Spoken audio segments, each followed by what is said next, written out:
Hi, I'm joined by Tim Rodman. This is John Reed. Tim Rodman has been very active in the Acumatica community for a long time, including the Independent Acumatica Users Group, or AUG. Tim, welcome. Thanks for having me. I forgot to ask you, are we recording video or just audio? Yeah, we have the video going. We can decide at the end if we want to actually issue the video or not. But No, it's fine with me. you I know, just make sure I won't pick my nose or something like yeah. that. Let's keep it clean on video because I do have a YouTube channel, so we can always go that route.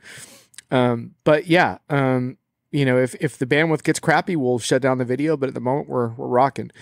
So I think the one of the big reasons I want to catch up with you is because it seems like at the Acumatica Summit, you're like incredibly popular. So we don't usually connect. But hey, that's the problem of being an active user group person. But in general, I just feel like the role of community in enterprise software is still a little bit underrated. And I just really wanted to hear more about the power of community from your perspective and just kind of what it's been like for you as, with independent user group. Acumatica Cloud ERP has grown to a pretty sizable extent now with 10,000 plus customers. And so the importance of a user group starts to factor in, I think, in terms of providing customers another voice and another outlet. So maybe you could just share a little bit about how this all started, how you got involved, and we'll take it from there. Yeah, so I actually started blogging about Acumatica when I was learning it back in 2013. And I mainly did it as a way to take notes because I can't find my own notes on my computer very well. So it's easier for me to do a Google search, and for it to be a Google search, it's got to be public, right? So There you go. I started blogging, and after a few years, it gets kind of lonely just producing blog articles. So I wanted a way to interact with people. And so I started some forums, online forums, and it's actually at augforums.com now. Originally, it was just at timrodman.com, but Acumatica told me that if I changed it to AUG forums, they would make it like their official user group site. Well, as you know very well, you can never trust the promises of an ERP publisher, and they didn't follow through on that. But I just kept the name, augforums.com. And so, yeah, I do it as a way to learn. People always have interesting questions, and it kind of feels good to help someone with an issue, but then you also learn something yourself because you think about it from an angle that you never would have thought of before. How do you think this has evolved as far as the participation goes? Like, was it kind of a grassroots thing where people kind of shared the link and said, hey, this is another great alternative in terms of getting input? Was it mostly like, help and support at first and then shifting into other things as well? Yeah, I think, the help and support, I think it's primarily been that. I think it's hard to really have a consultative discussion, in a forum. But Yeah.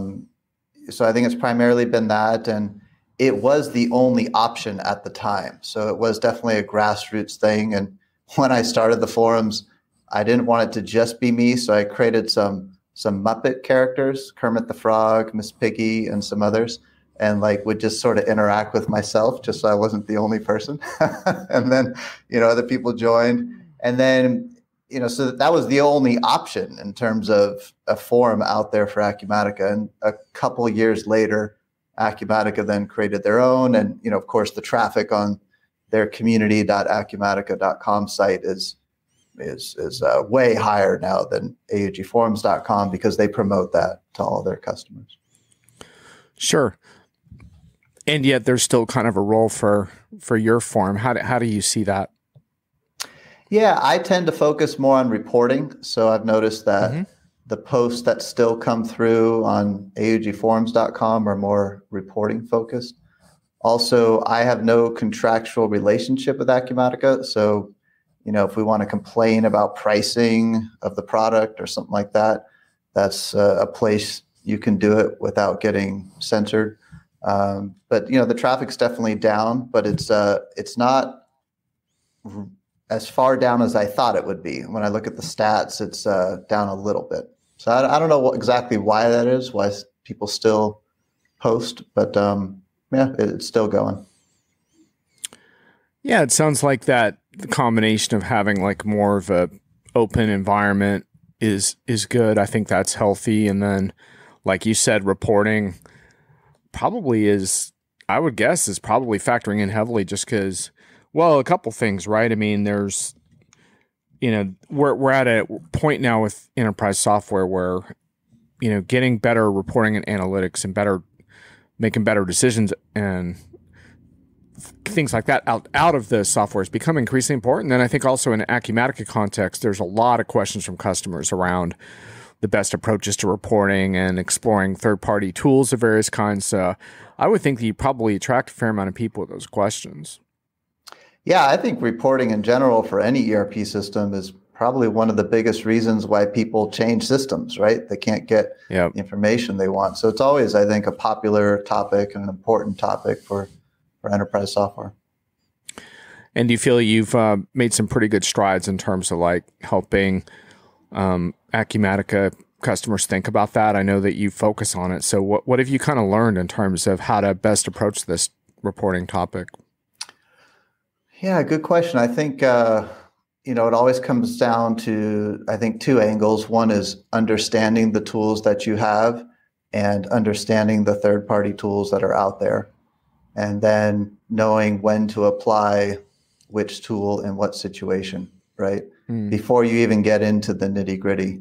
I know you've had Johnny Girardi on before from DataSelf, and I also like the way that he thinks about it, which is forget the technology altogether and what's your pain? What are you really trying to achieve? What do you not have now that you want? And then work backwards into the technology, or don't even think about the technology, right? Let a professional pick the right tool for the job. And that's hard, I think, to do on a forum. But that's where I think the other side of user groups comes down to being in person. And I have done some of that as well here in Columbus, Ohio. I call it AUG Ohio. And we've had a few in-person gatherings. I could talk more about that if you like. But that's kind of my reporting angle on the online part. Yeah, what happens when you get some people together in person? What kind of chemistry? What kind of topics? How does that go? Yeah, so we're not huge. We're like 10 to 15 people at this point. But some of the things I've noticed is, first of all, to do it, I just say you need two things. You need a place and you need food. I actually did our first gathering without food and learned real quickly, you need food. Yeah. So, those are two expenses. And I think it'd be really cool if any company has even like a warehouse, as long as it's heated, to meet there, like in the TV show, The Office, all the fun stuff happens out in the warehouse, right? Absolutely. So I don't think it needs to be a fancy place, just a place to meet. And then, someone pick up the tab on the food, or even bring your own food, So as long as you get past those two hurdles, I think you can meet. And my approach is I treat it kind of like an Alcoholics Anonymous meeting, in that what we did is we just circled the chairs and gave everyone a couple minutes to go around and say what they're working on or challenges that they've had.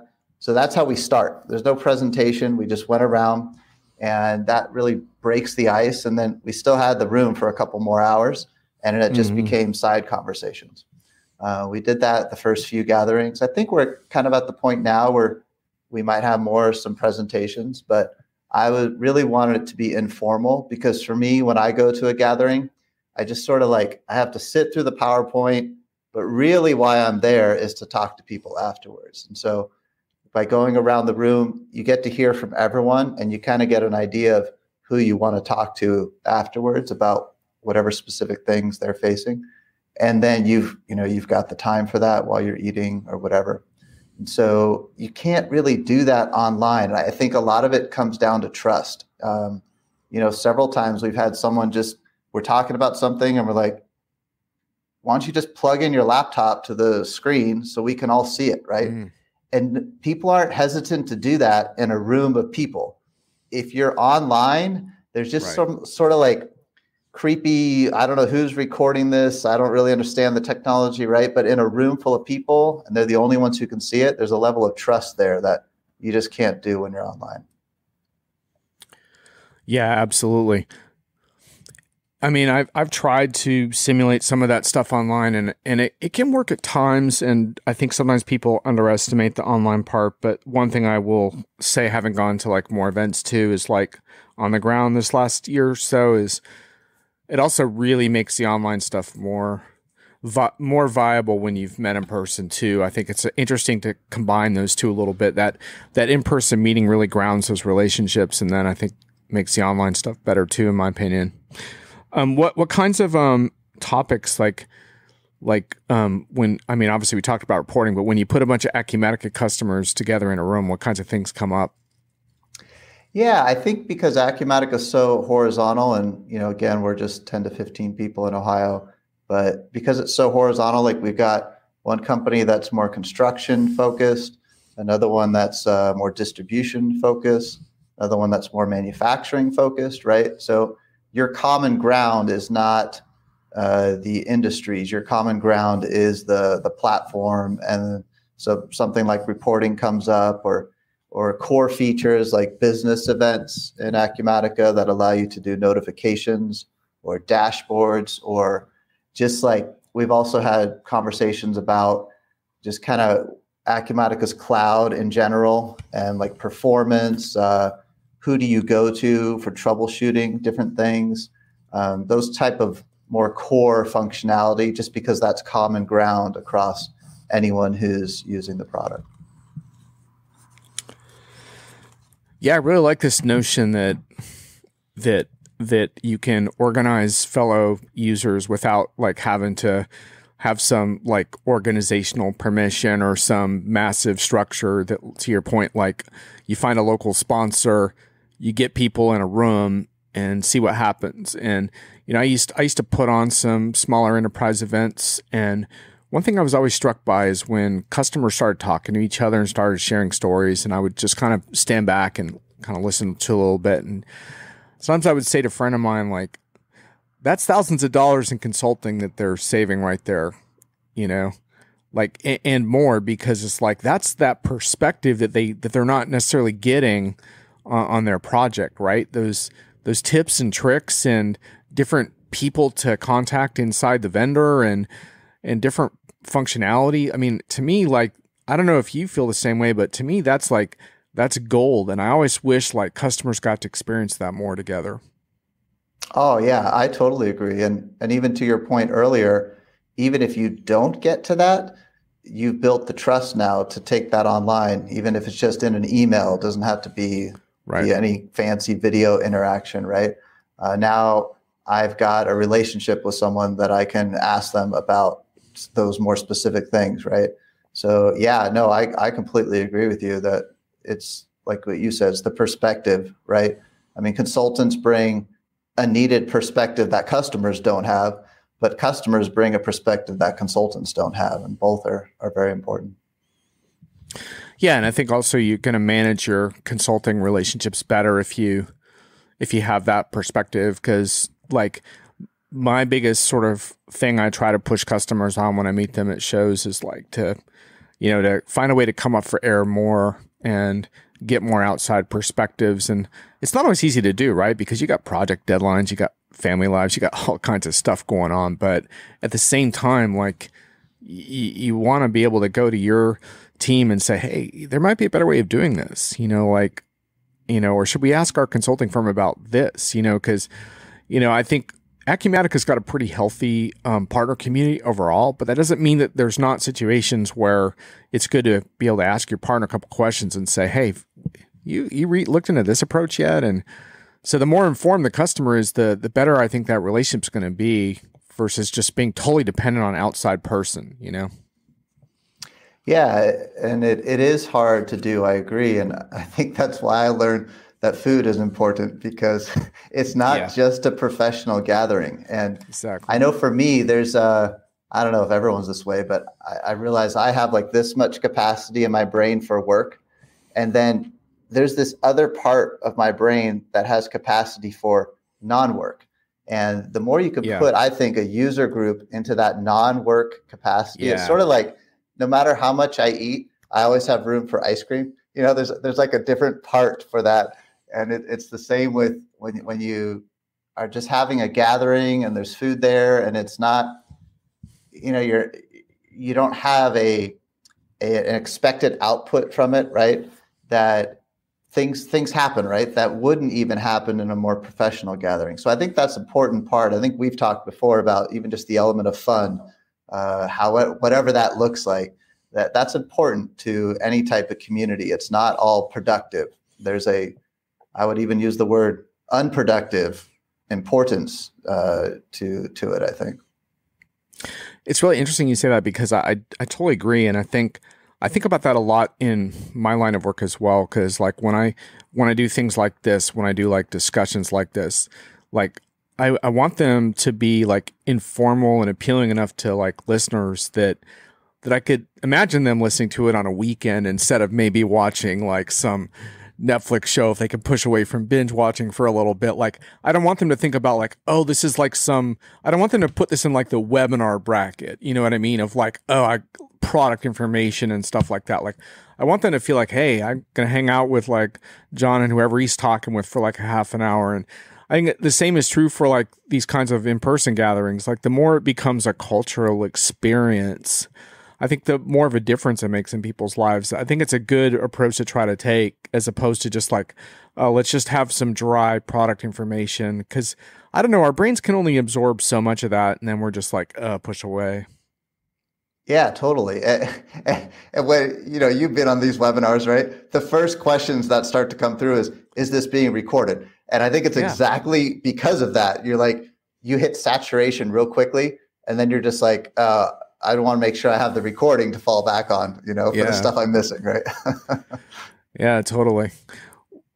So let's talk a little bit about advocacy, because I think you also have the opportunity to get into some advocacy on behalf of customers as a result of this, because you have not just like speaking for collective voices, but just because you're hearing all this stuff, like now you can speak more confidently on the concerns of your peers. And I think that's really interesting because, I think Acumatica is getting to the size where it's good for them to hear from user groups like yourself. And it's good to hear those independent voices. And so have you thought a little bit about that? Because, I mean, obviously providing peer support education, that's great. But then reflecting concerns back to Acumatica, have you thought about that part? Yeah, I have. I'd say it this way. I've been generating content about Acumatica for 10 years now, right? And you're in this space too of generating content, right? Now you found a way to monetize it. I'm in this super small Acumatica niche, right? Where I'm not like, this is not my full-time job generating content. And so I've kind of backed off the working for free for Acumatica angle. And I've had many people contact me online and just assume that like I'm an employee of Acumatica, right? Creating this content. And I've realized you got to find a way to get paid as well. So when you talk about advocacy, that's to me more work, where now you're going to try to figure out, all right, how do we get Acumatica to do something that we want, right?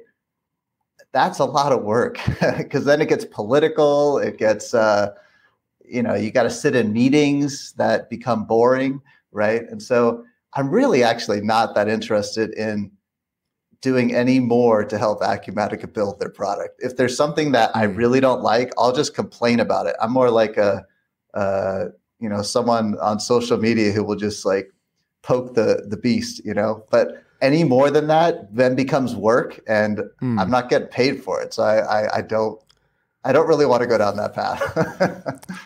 Yeah. And it's probably helpful for listeners to know like the extent of what you're talking about. Like, cause I was on AUG forum the other day, and you got some ungodly amount of posts that you've done, right? Like it's upwards of, is it 4,000 plus? It's a lot of posts. I don't know. It's a lot. Yeah. And so when you talk about that, you put in some time, you put in time. And then of course you've done a lot of coverage too, like a lot of interviews, like during the pandemic, you were like Oh, for a couple of years there, you're like a one-man content producer with all types of interviews and stuff. So I can see why you might start to ask yourself, like, how do I pace that? Make sure I don't like burn myself out on that production line there, the content production line, which is a key lesson, right? Because community and content should facilitate your growth and development, but it shouldn't be once it gets to the point where it's draining you, then I think you don't have the right set of trade-offs anymore. And I think that's where that separation between work and, I don't know what the other word is, non-work, is important, because you can feel it happening, right? When it's fun, when it's interesting. During the pandemic, when we were all locked down and we're craving interaction, that it wasn't work to me, doing that kind of stuff. But when it starts to become work, then you back off and find another way to make it fun. I started blogging, then I did more forums, and now I've been doing more of a podcast format just because that's been more energizing to me. Maybe energy is the key, is finding where the energy is at for you and finding the area where you feel like you're growing. As soon as you stop growing and it becomes work, it's like, why am I doing this, right? Unless you're really going to turn it into a business model like you do, but that's a whole another ball game, right? You're not really talking community participation anymore. You're talking about a job. And so for anyone participating in community, I think that's an important part. You feel like you're growing your career, you're growing your network, you're growing something, and it doesn't feel like work. And as soon as it begins to feel like work, and that's another reason why I didn't take the presentation format with the AUG Ohio group. Because as soon as you do that, you now have to line up presenters, you have, a schedule to follow, and it just I've done that before, with the Power BI user group I was a part of, and it became work really quickly. And so, I think that's an important consideration, the energy and whether you feel like you're growing or not. And if you feel like you're doing work versus that other part of your brain, whatever it's called, I think that's important. Yeah, and I'm a big fan of radical event design for the enterprise, and especially in smaller group settings. And I think a lot of times those presentation formats are really just a crutch because we're not confident enough in our ability to facilitate something more informal. And the bottom line is, if you have a bunch of customers in the same room who've never met before, like, you're really squandering your time if you're just having some canned presentation. Like, you should be facilitating interaction for that group of people and let them build relationships and share concerns. It's not hard. It just takes a little bit of guts to step away from, because the fear is like, well, what if no one has anything to say to each other, and then we don't have anything planned and we're going to sit in a room, stare at each other for an hour? But the fact of the matter is that you won't, because you have something in common. You have an investment that you've made together. And if you just allow it, it will come out.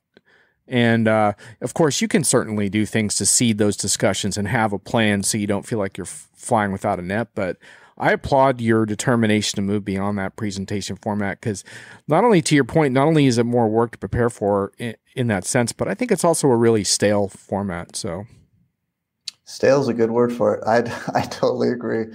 Yeah, and we haven't had that problem in Ohio. I even use I don't have it here. I have my, my old school watch here, and I put the timer on. I usually do 2 or 3 minutes. And, I just tell people, when it beeps, it doesn't mean you have to stop. It's just because some people talk longer, some people don't talk that much. And that was structure that we had. And then the timer goes off and you're like, oh, I'll wrap it up. But we never had big gaps of silence. Everyone had something to say, right? Something they're struggling with, or something cool they did that they wanted to share. And that's what we started with. There wasn't even a warm up, right? And so it was never an issue for us. And I think you're right. I think the bigger fear is the fear of someone saying something bad about Acumatica, right? Or the VAR's fear that the customer gets great advice from another VAR and they want to change VARs. I think that's the bigger fear, and why I think it's important to have something independent, because when you let Acumatica run it, then they have to field all those concerns, both from internal employees and from other VARs, that kind of stuff is going to happen. And so you then wind up with this just marketing event essentially. And I think that's the case for any publisher, right? You can only get that I forget what the word you use, unscripted kind of interaction, I think, when it's truly an independent gathering. Yeah, I think so. I mean, I kind of straddle the fence in a way, because I also encourage vendors to push the envelope a little bit and have more courage in terms of taking unvarnished feedback, because in the end, unvarnished feedback is how you get better. So I want vendors to push the envelope, but I do agree with you that like there's also a real place for stuff that is not like connected to the vendor's commercial interests, and that is run, directly by either volunteers or users. And, a lot of times it's the volunteer user groups in enterprise software that tend to have the strongest voice, because they aren't, commercially tied in the same way. So I think that's important. And, I think that's good for Acumatica to experience that. Now, it'll probably be a bit of growing pains, I would predict, for Acumatica around that, because they're not used to that. I mean, when SaaS companies start, they provide such a superior value proposition to the legacy software that comes before, that they're used to kudos and handshakes and smiles.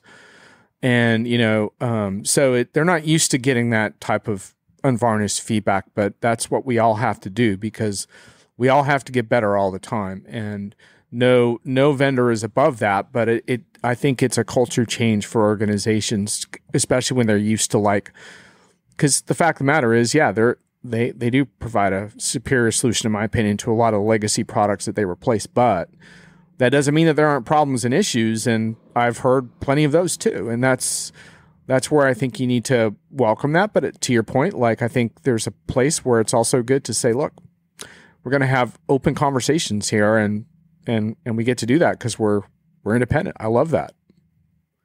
Yeah, I feel like with Acumatica specifically, they've done a great job historically of listening to that feedback. That's, I think, how they got to where they're at. It's really the community paired with great technology.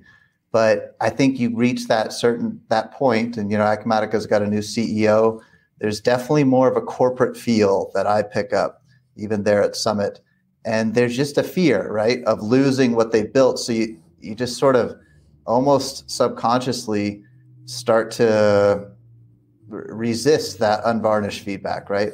But I think a great place to look for a success story there is with Microsoft Excel. We're talking about Microsoft, a publicly traded company. And if you look at how chaotic the Excel community is, right? I mean, blogs all over the place. People will just say whatever, right? It's not scripted. It's and that's a big reason, I think, for the success of that little spreadsheet program. It's just the fact that I can Google whatever I'm looking for and land on a post, right? So it's not controlled at all, I don't think. They've even got their MVP program where they really solicit that feedback back into Microsoft. And I think that's a great example of how you can be successful even at scale with listening to that kind of feedback and not trying to control the conversations like a lot of ERP publishers get into.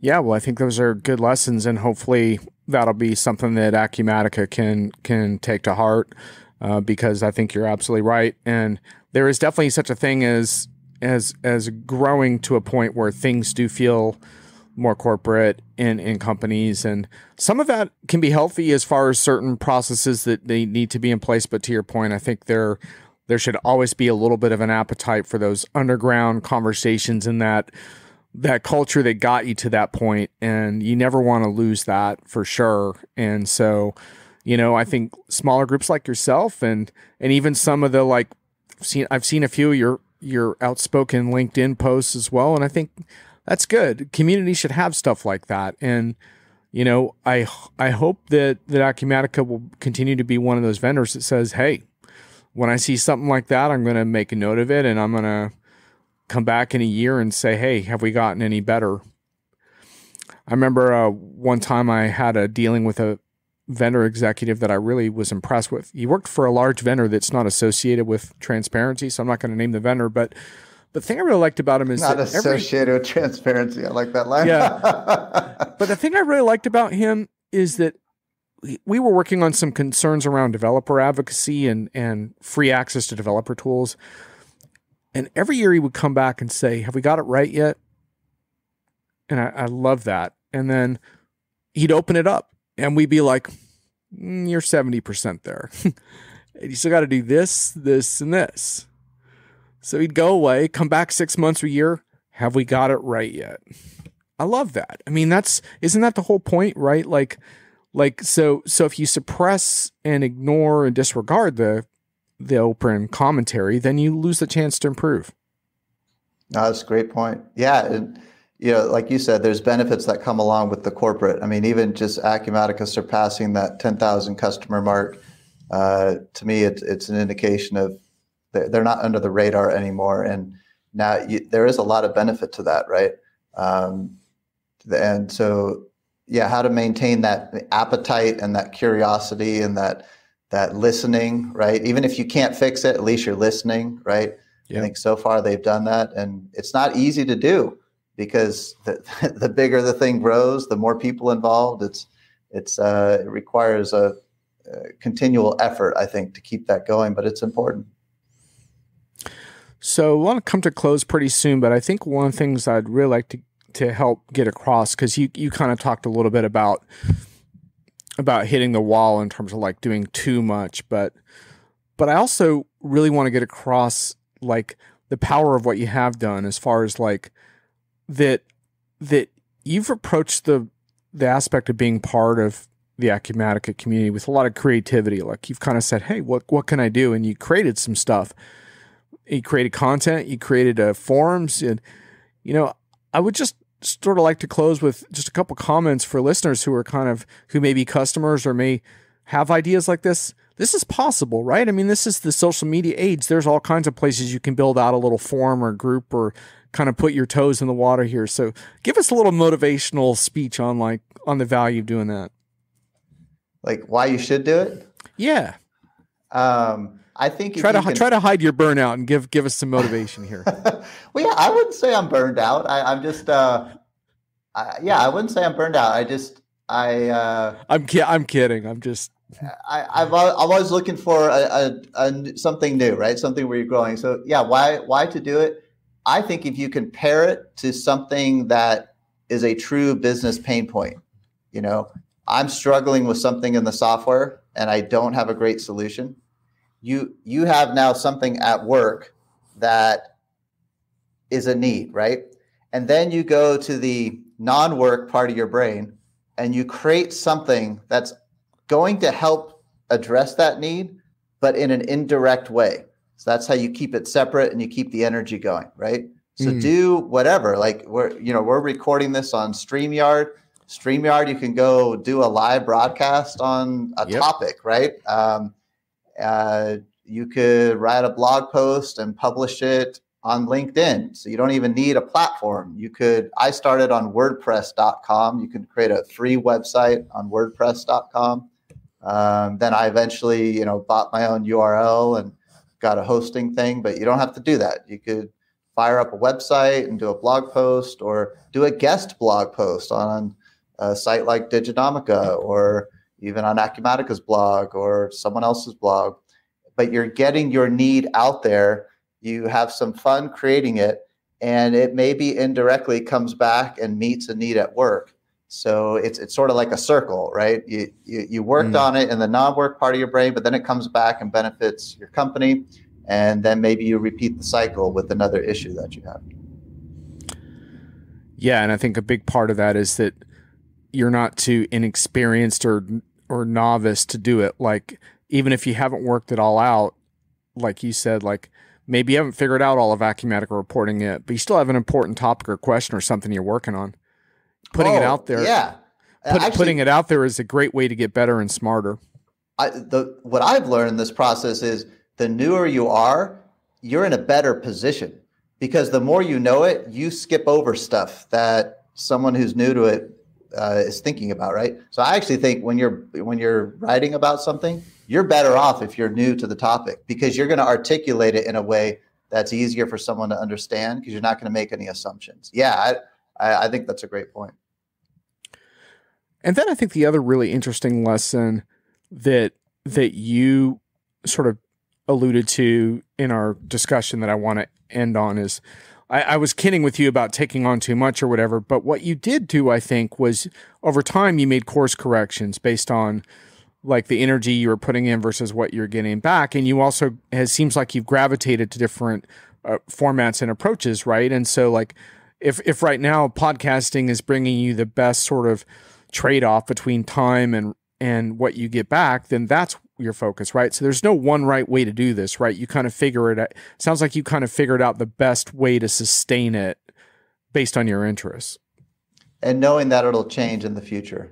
Yeah. And I forget exactly how you said it, but I think exactly in terms of net energy output.